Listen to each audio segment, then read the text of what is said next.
দেখেন আপনি 52 বছরে বহু বাংলাদেশ দেখেছেন, রূপার বাংলা দেখেছেন, সোনার বাংলা দেখেছেন, ডিজিটাল বাংলা দেখেছেন, শান্তি দিতে পেরেছে? এই 52 বছরে শুধু নেতা পরিবর্তন হয়েছে, চেয়ার পরিবর্তন হয়েছে, কিন্তু যারাই এসেছে তারাই টাকা পাচার করেছে, যারাই এসেছে তারাই দুর্নীতি করেছে, যারাই এসেছে তারাই হামলা মামলা করেছে, যারাই এসেছে তারাই বিচার ব্যবস্থা দখল করেছে, দেশকে দুর্নীতিতে চ্যাম্পিয়ন করেছে। আমরা বলি একটা জিনিস এই দেশকে পরিপূর্ণ সোনার বাংলাদেশ গড়তে পারে, ওটা হলো ইসলামের বাংলাদেশ। সুতরাং এবার 1947-এর সুযোগ একটা এসেছিল ইসলামের বাংলাদেশ গড়া, তখন পাকিস্তান ছিল অবশ্য। এবার 2024 সালে বৈষম্য বিরোধী ছাত্র জনতার আন্দোলনের পর এদেশের মানুষ বুভুক্ষের মতো আমাদের দিকে তাকিয়ে আছে যে নতুন এক বাংলাদেশ হবে যেখানে দুর্নীতি থাকবে না, নতুন এক বাংলাদেশ হবে যেখানে অন্যায় থাকবে না, নতুন এক বাংলাদেশ হবে যেখানে ঘুষ থাকবে না, নতুন এক বাংলাদেশ হবে যেখানে টাকা পাচার থাকবে না, নতুন এক বাংলাদেশ হবে যেখানে উন্নয়নের নামে রডের বদলে বাস থাকবে না। আর এই সবগুলো নিশ্চিত করতে পারে না? আসতে বলেন, সরল লাগতেছে। এগুলা নিশ্চিত করতে পারে ইসলাম। বলেন এগুলা নিশ্চিত করতে পারে কে? মোটা দাগে আপনি যখন একাডেমিক ভাবে সব জায়গায় ইসলামের কথা বলবেন, তারা তখন আপনাকে শিখাবে, শোনেন আমাদের বড় পরিচয় মুসলমান না, সবার ঊর্ধ্বে মানবতা। আমরা বলি না সবার ঊর্ধ্বে ইসলাম? বলেন সবার ঊর্ধ্বে, জুড়ে বলেন সবার ঊর্ধ্বে সব মানবতা বড়, এটা আমরা বলি।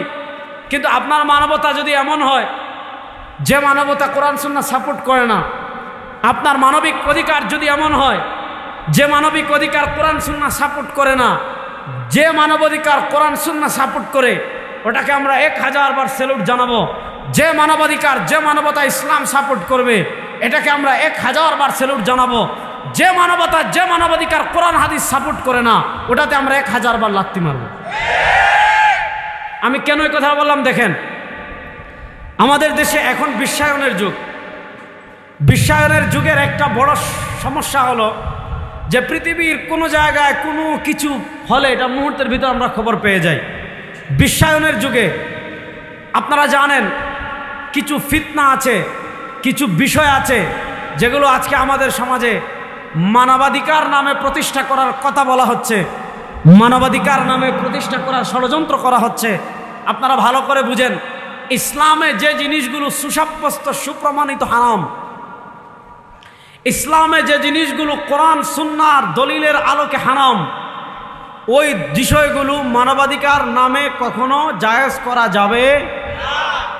একটা জিনিস বুঝেন, সমকামিতা ইসলামে হালাল না হারাম? বলেন হালাল না হারাম? এখন আপনি দেখেছেন বর্তমানে পৃথিবীতে একদল মানুষ বের হয়েছে, এরা ট্রান্সজেন্ডার।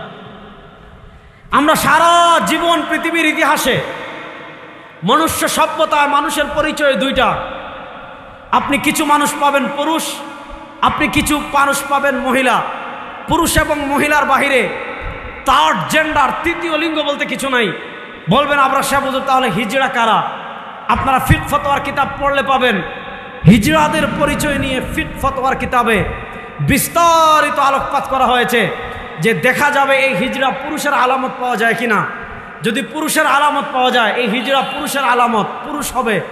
যদি মহিলার আলামত পাওয়া যায় তাহলে এটা মহিলার বিধান পাওয়া যাবে। হযরত আলী রাদিয়াল্লাহু তাআলার ঘটনা থানবী রাহিমাহুল্লাহ উল্লেখ করেছেন। হযরত আলী রাদিয়াল্লাহু তাআলার যুগে একটা হিজড়া বের হয়েছে। এই হিজড়া কি জানেন? তার কিছু আলামত দেখে বোঝা যায় এটা পুরুষ, আবার কিছু আলামত দেখে বোঝা যায় এটা মহিলা। এখন সে পুরুষের বিধানে আসবে নাকি সে মহিলার বিধানে আসবে? এখন কিছু আলামত দেখে বোঝা যাচ্ছে পুরুষ, কিছু মহিলা দেখে বোঝা যাচ্ছে মহিলা। এখন তাকে পুরুষের বিধান দিবেন নাকি তাকে মহিলার বিধান দিবেন? হযরত আলী কারামাল্লাহু ওয়াজহাহু বললেন তার পাজরের হাড় গনো। কারণ আপনারা জানেন পুরুষের বাম পাজরের হাড় একটা কম, কারণ এটা আল্লাহ স্মৃতি রেখে দিয়েছেন। আল্লাহ আদমের বাম পাজর থেকে হাওয়াকে সৃষ্টি করেছিলেন, যার কারণে পুরুষের বাম পাজরের হাড় একটা কম। অনেকে বলে আল্লাহ প্রত্যেক স্বামীর বাম পাজর থেকে স্ত্রীকে সৃষ্টি করেছেন। এটা প্রচলিত ভুলগুলোর একটা, এটা বলা যাবে না। হ্যাঁ, পুরুষের বাম পাজরের হাড় একটা কম, এটা সত্য। হযরত আলী রাদিয়াল্লাহু তাআলা আনহু বললেন তার পাজরের হাড় গনো, যদি একটা কম হয় বুঝবা পুরুষ, আর যদি সমান সমান হয় বুঝবেন মহিলা। দেখেন এই দেশ মুসলমানদের দেশ, একটা ভালো করে বুঝেন। আমরা ইসলাম মনোযোগ দিয়ে বুঝেন, ইসলাম বিধর্মীদের যে পরিমাণ অধিকার দিয়েছে পৃথিবীর কোনো ধর্ম, পৃথিবীর কোনো মতবাদ, পৃথিবীর কোনো ইজম বিধর্মীদেরকে এতটা অধিকার দেয় নাই। সংখ্যালঘুদেরকে ইসলাম যে অধিকার দিয়েছে, নবী করিম সাল্লাল্লাহু আলাইহি ওয়াসাল্লাম কি বলেছেন? মান আযা জিম্মিয়ান ফাআনা হাজিজুহু ইয়াউমাল কিয়ামা। মুসলমান রাষ্ট্রে যারা সংখ্যালঘু হবে, যারা জিম্মি হবে, নবী করিম সাল্লাল্লাহু আলাইহি ওয়াসাল্লাম বলেছেন মান আযা জিম্মিয়ান, কেউ যদি কোনো সংখ্যালঘু জিম্মিকে অত্যাচার করে কষ্ট দেয়, ফাআনা হাজিজুহু ইয়াউমাল কিয়ামা, যে অত্যাচার করবে, যে তাকে কষ্ট দিবে, আমি নবী কিয়ামতের দিন তার প্রতিপক্ষ হয়ে যাব। আজকে দেখেন, একটা কথা ভালো করে দেখবেন, পৃথিবীর মোস্ট ওয়ান্টেড সন্ত্রাসী যারা, খুব ভালো করে বুঝবেন, পৃথিবীর মোস্ট ওয়ান্টেড সন্ত্রাসী যারা, তারা আজকে মানবাধিকারের কথা বলে। একটা জিনিস দেখেন, পৃথিবীর মোস্ট ওয়ান্টেড টেররিস্ট রাষ্ট্রের একটা হলো আমেরিকা। আপনারা দেখেছেন তারা মানবাধিকারের নামে পুরো আফগানিস্তান তছনছ করে দিয়েছিল। আপনারা দেখেছেন তারা রাসায়নিক অস্ত্র পাওয়া যাওয়ার নামে পুরো ইরাককে তছনছ করে দিয়েছিল। আজকে দেখেন তারা মানবাধিকার, আপনি একটা দুইটা জিনিস দেখাই আমি আপনাদেরকে। বর্তমান পৃথিবীর মোড়ল যারা, তারা যে মুনাফিক, এরা যে মানে মানবতার আড়ালে এক একটা জানোয়ার, এটার উপম আমি আপনাদেরকে দেখাই। আপনারা দেখেছেন ইসরায়েল পুরো ফিলিস্তিনকে তামা করে দিচ্ছে, পুরো গাজাকে নিঃশেষ করে দিচ্ছে, পুরো রাফাকে নিঃশেষ করে দিচ্ছে, পুরো লেবাননকে নিঃশেষ করে দিচ্ছে। আপনারা জানেন কয়েকদিন থেকে লেবাননের রাজধানী বাইরুত, উলামায়ে কেরাম বাইরুতের কথা অনেক জানেন, কারণ বাইরুত থেকে বিখ্যাত সব অনেক কিতাব ছেপে আসে। বাইরুতের কিতাবের সাথে আমরা পরিচিত। সেই বাইরুতকে আজকে মাটির সাথে মিশিয়ে দেওয়ার কথা বলছে। লেবাননে জানেন শত শত হাজার হাজার শিশুকে হত্যা করছে ইসরায়েল। ফিলিস্তিনে হাজার হাজার নয়, লক্ষ লক্ষ শিশুকে হত্যা করেছে ইসরায়েল। রাফাতে হত্যা করেছে, পৃথিবীর নানা ভূখণ্ডে শিশুকে তারা হত্যা করেছে। আফগানিস্তানে 2001 থেকে নিয়ে 2021 সাল পর্যন্ত কত শিশুকে হত্যা করেছে, এটার তালিকা আপনি দিতে পারবেন না। ইরাকে কত শিশুকে তারা হত্যা করেছে, আপনি তালিকা দিতে পারবেন না। আপনি দেখতে পারেন ভারতে সাম্প্রদায়িক দাঙ্গার নামে, মুসলমানদের সাথে সাম্প্রদায়িক দাঙ্গার নামে তারা, আপনি গুজরাটে, তারা কাশ্মীরে, তারা দিল্লিতে, তারা আসামে, তারা হায়দ্রাবাদে, মুসলমান অধ্যুষিত এলাকাগুলোতে কত হাজার মুসলমান শিশুকে হত্যা করেছে। যখন হত্যা করেছে, ইয়ামানে হত্যা করেছে, পৃথিবীর বিভিন্ন মুসলিম ভূখণ্ডে মুসলমান শিশুদেরকে হত্যা করা হয়েছে, তাদের রক্তে নদী তৈরি হয়েছে। পৃথিবীর কোনো মোস্ট ওয়ান্টেড সন্ত্রাসী রাষ্ট্র যেগুলো আছে, যারা মানবাধিকারের কথা বলে, যারা শান্তির কথা বলে, কোন রাষ্ট্রকে কখনো প্রতিবাদ করতে দেখেছেন? এর বিপরীত আপনি দেখেন, পাকিস্তানের একটা মেয়ে ছিল মালালা। ভালো করে বুঝবেন, পাকিস্তানের একটা মেয়ে ছিল মালালা। বলা হয়েছে তাকে তালিবান গুলি করেছে, আসলে তালিবান করে নাই, এটা আমেরিকার খেলার একটা পার্ট। সে মারাও যায় নাই, জাস্ট সে গুলি খেয়েছে। এই একটা মেয়ে গুলি খেয়েছে, মনে হয়েছিল সারা দুনিয়া উত্তাল হয়ে গিয়েছে। আপনি ফ্রান্সের রাজধানী প্যারিসের আইফেল টাওয়ারের নিচে বিশ্ব নেতারা মিছিল দিয়েছে, বিশ্ব নেতারা মিছিল দিয়েছে। মনে হয়েছিল দুনিয়ার সব মানবাধিকার, একটা মেয়ে গুলি খেয়েছে, দুনিয়ার সব মানবাধিকার চলে গিয়েছে। এদিকে মুসলমানদের শিশু হাজার হাজার নয়, লক্ষ লক্ষ শিশুর রক্ত দেখে যাদের মানবাধিকার উতলে উঠে না, এরা জানোয়ার ছাড়া কিচ্ছু না। এই জানোয়ারদের কাছে আমরা কখনো ন্যায় বিচার চাই? এই জানোয়ারদের কাছে আমরা কখনো ইনসাফ চাই না। সুতরাং তারা ফিলিস্তিনে মেরেছে, আমরা বিচার চাই না। সময় এসেছে, যত ফুটা রক্ত ইসরায়েলের কুত্তারা জড়িয়েছে, কুত্তাদের বুকের উপর পাড়া দিয়ে প্রত্যেক ফুটা রক্তের বদলা নেওয়া হবে ইনশাআল্লাহ।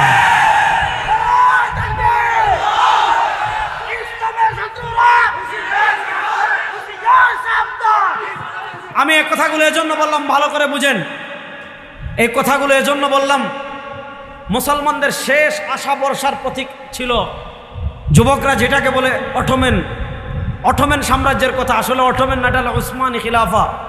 আর্তুগরুল গাজী রাহিমাহুল্লাহর ছেলে সুলতান উসমানের মাধ্যমে যে সাম্রাজ্যের, যে সালতানতের, যে খিলাফার সূচনা হয়েছিল, এটাকে আমরা বলে উসমানী খিলাফা। উসমানী খিলাফার পতন হয়েছে, খুব মনোযোগ দিয়ে কথা বুঝবেন, উসমানী খিলাফার পতন হয়েছে 1924 সালে। বলেন কত সালে? 1900। ভাইয়েরা কথা বলেন না, ইউটিউবার ভাইরা মাথা নিচু করে থাকবেন, মুরব্বীদেরকে কষ্ট দিবেন না। হ্যাঁ, আবার ইউটিউবারদের সাথে খারাপ আচরণও করবেন না। হ্যাঁ, ভালো করে বুঝেন, খেলাফতের পতন হয়েছে কত সালে? 1900। বলেন না, 1900 কত সালে? দেখেন, আপনারা কামাল পাশার কথা জানেন। কামাল পাশাকে বলা হয় আতাতুর্ক। তাকে বলা হয় আতাতুর্ক। তুর্ক মানে তুরস্ক, আতা মানে পিতা। অর্থাৎ মুসলমানদের ভিতরে একটা খেলা শুরু হয়েছিল যে যে এলাকায় এক একজন মানুষ এক একজনের জাতির পিতা বানাই দেয়। মুসলমানদের জাতির পিতা মাত্র একজন, তিনি ইব্রাহিম। বলেন মুসলমানদের জাতির পিতা কয়জন? এটা আসতে বলেন, এটা আকীদা মিয়া, জোরে বলেন। মুসলমানদের জাতির পিতা কয়জন? যুবকরা বলেন মুসলমানদের জাতির পিতা কয়জন?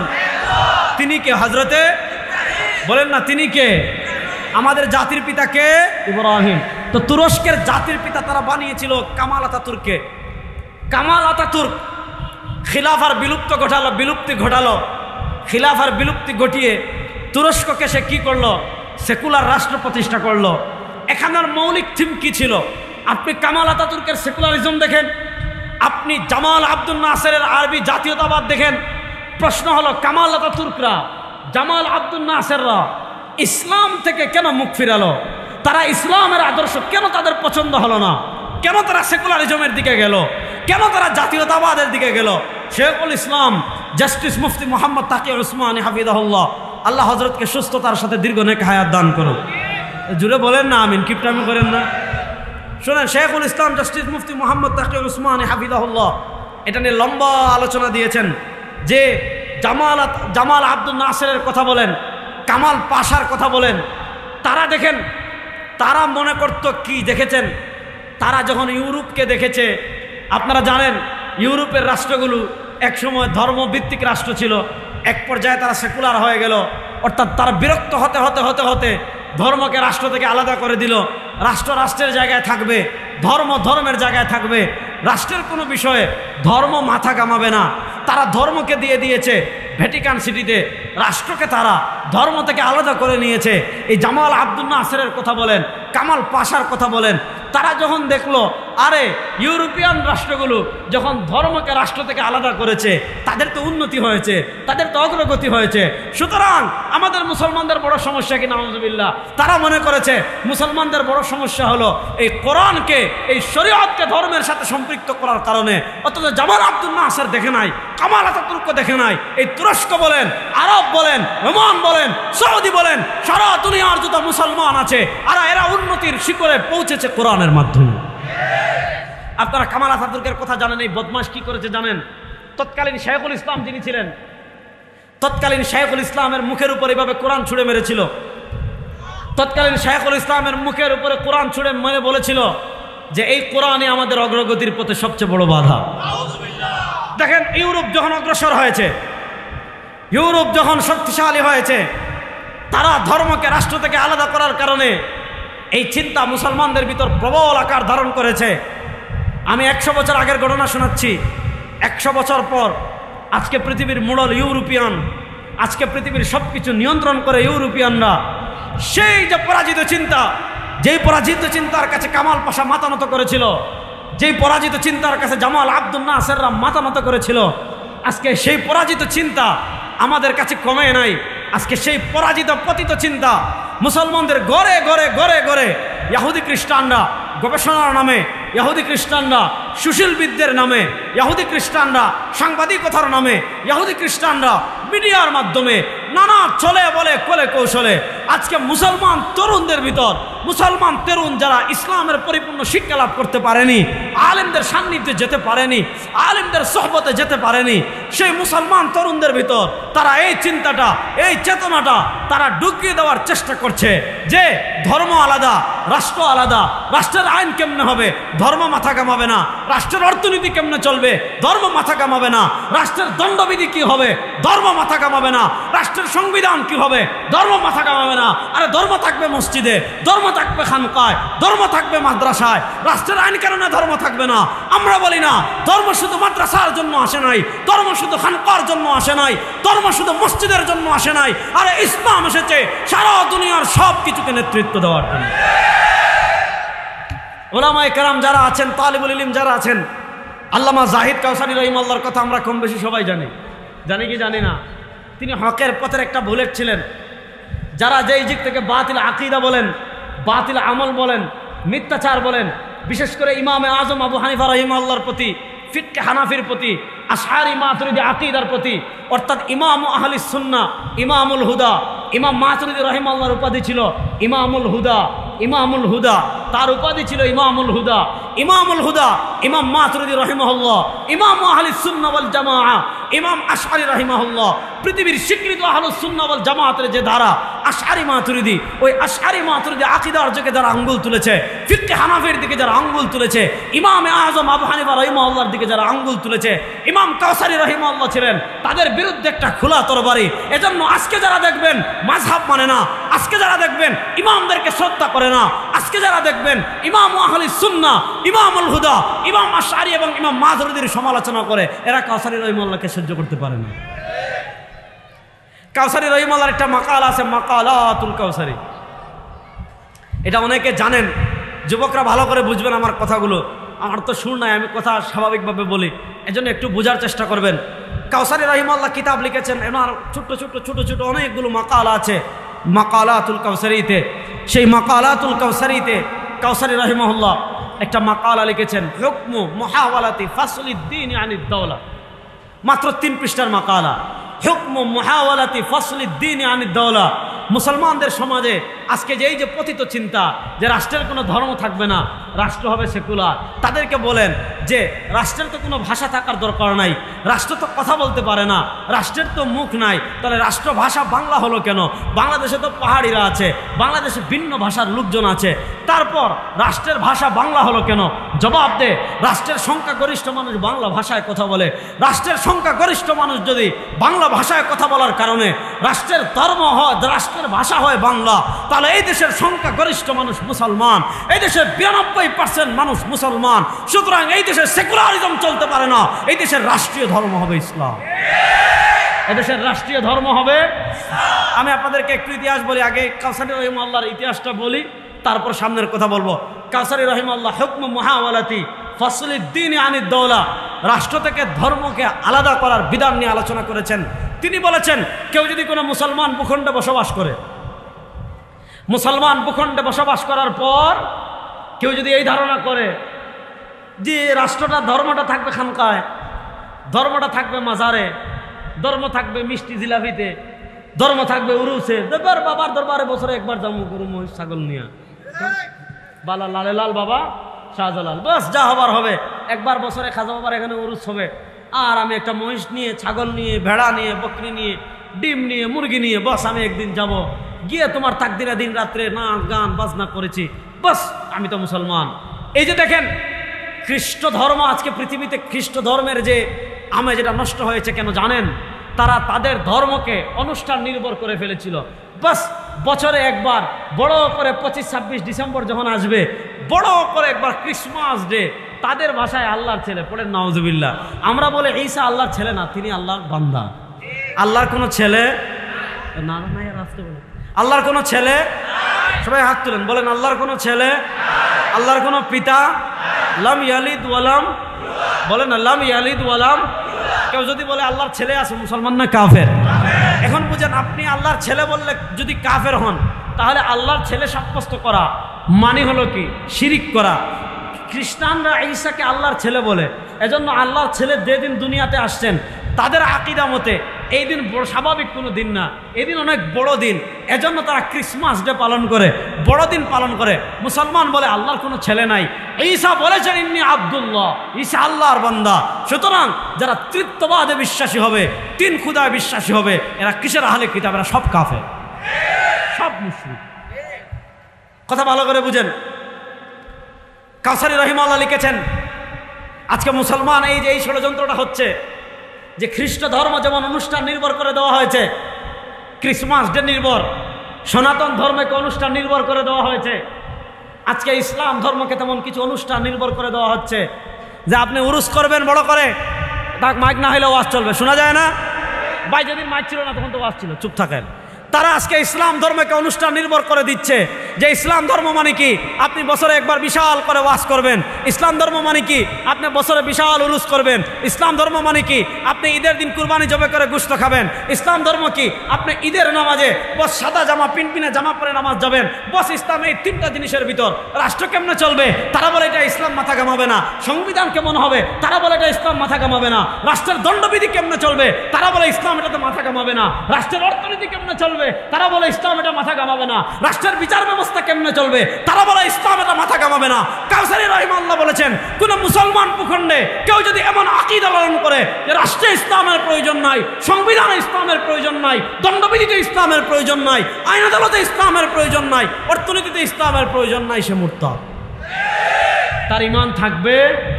বলেন, তার ঈমান থাকবে? আজকে দেখেন, এজন্য যুবকরা যেহেতু অনেক বেশি আমি দেখতে পাচ্ছি, এজন্য শুনেন, এই যে পতিত চিন্তা, আমি যখন থেকে আলোচনা শুরু করছিলাম ওখানে গিয়ে খুব সময় সংক্ষেপে আমি শেষ করছি। এই পতিত চিন্তা মুসলমানদেরকে গ্রাস করিয়ে আজকে মুসলমানদের মাথায় তারা এই ব্রেন ওয়াশ করে দিয়েছে যে ইসলাম আলাদা, রাষ্ট্র আলাদা, ধর্মের সাথে রাষ্ট্রের কোনো সম্পর্ক নাই। আমরা বলি না, ধর্ম রাষ্ট্র থাকলে ধর্মের সাথে রাষ্ট্রের অবশ্যই সম্পর্ক আছে, আছে না নাই? সুতরাং বাংলাদেশের রাষ্ট্রীয় পর্যায়ে ইসলাম প্রতিষ্ঠা হোক, এটা আমরা চাই কি চাই না? কারা কারা চান দেখে একটু হাত তুলেন তো।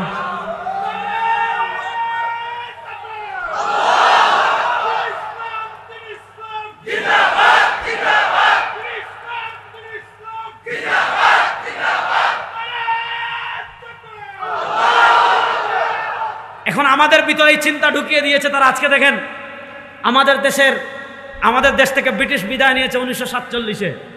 ব্রিটিশ বিদায় নেওয়ার প্রায় 100 বছর হয়ে যাচ্ছে। আজকেও কিন্তু আমাদের দেশের